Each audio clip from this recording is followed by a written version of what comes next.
So, who am I gonna call? Everyone within earshot of my voice to see this movie, because Ghostbusters Afterlife is the sequel we have deserved since Ghostbusters 2. Now, I enjoyed Ghostbusters 2, and I, of course, loved the first film. And I even kind of respect the one from 2016 with the all-female cast to a degree. But this film is clearly superior, at least to all the sequels and the remake. Maybe even the cartoon. Maybe not the cartoon, because the cartoon has a special place in my heart. But seriously, Ghostbusters Afterlife is what fans have been starving for decades. Let's start off with the cast. McKenna Grace, I totally believe, is the second spawn of Egon, because she plays his personality very well. And yeah, traits can skip a generation, because her mom is a typical mom, but McKenna Grace's character is slow to emotion, but when she gets the right buttons pushed, look out. Finn Wolfhard as her brother. He was okay. Typical teenage boy.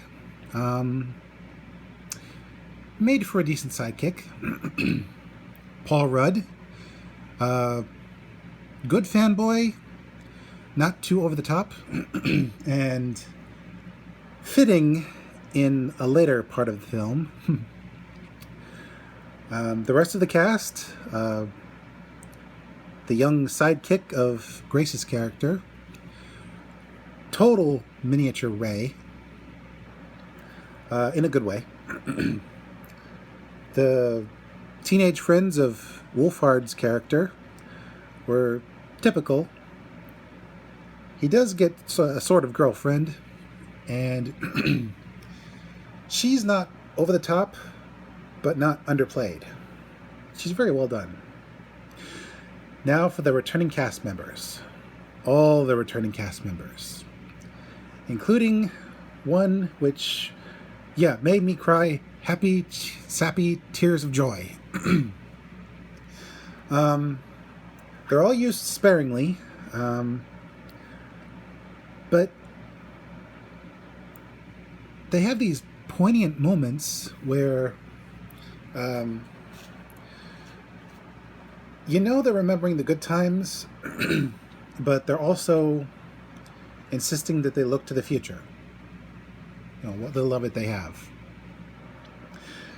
And the classic Busters do a bit of comedy, but not over the top ridiculous cliches. As for the villains, they were very well done. I'm not going to spoil too much, but let's just say we get to see someone we have only heard about, and we get to see someone given new afterlife, or unlife, whatever you want to call it. Half-life. And basically they're done very, very well.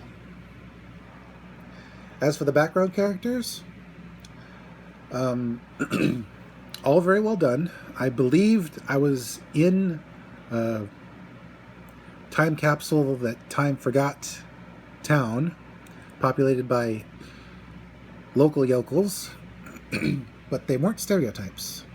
Excuse me 1 second. Excuse me. I'm still a little choked up.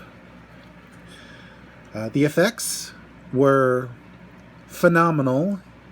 It's like they got a time machine, brought back the original effects team, and gave them modern technology.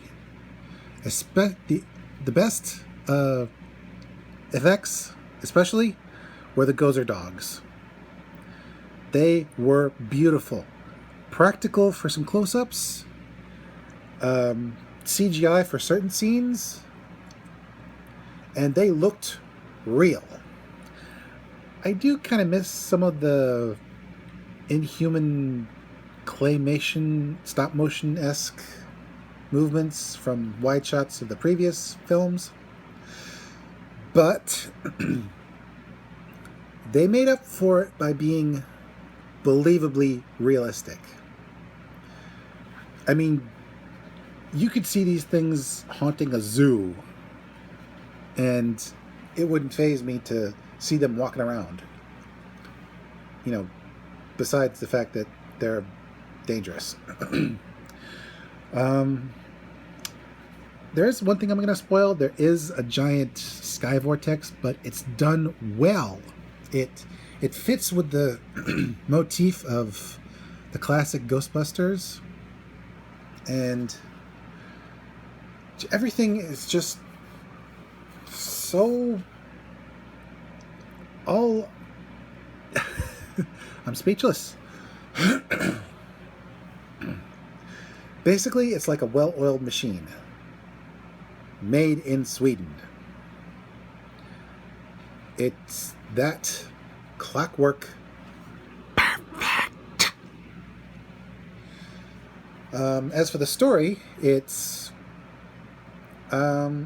unclear whether the second film and the cartoon happened in this timeline, or whether they pulled a Halloween and just jumped right past the sequels and made a direct sequel to the first one.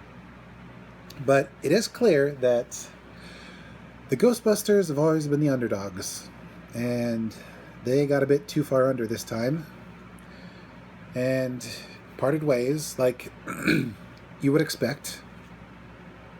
But the story of Egon's granddaughter finding her family legacy and joining the Ghostbusters, or forming her new team, that was very organic.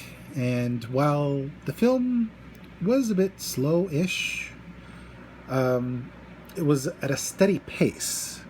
It didn't stall anywhere.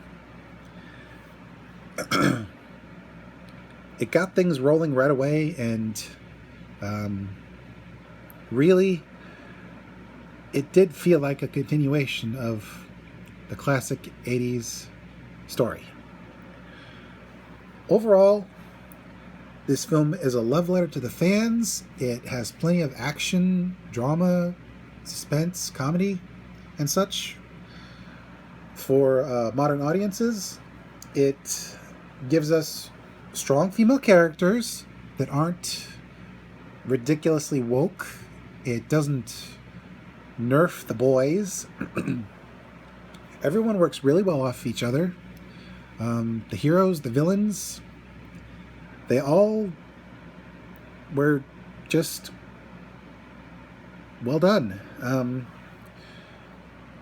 They didn't worry about who they were going to please, although mainly they pleased the fans more so than the critics.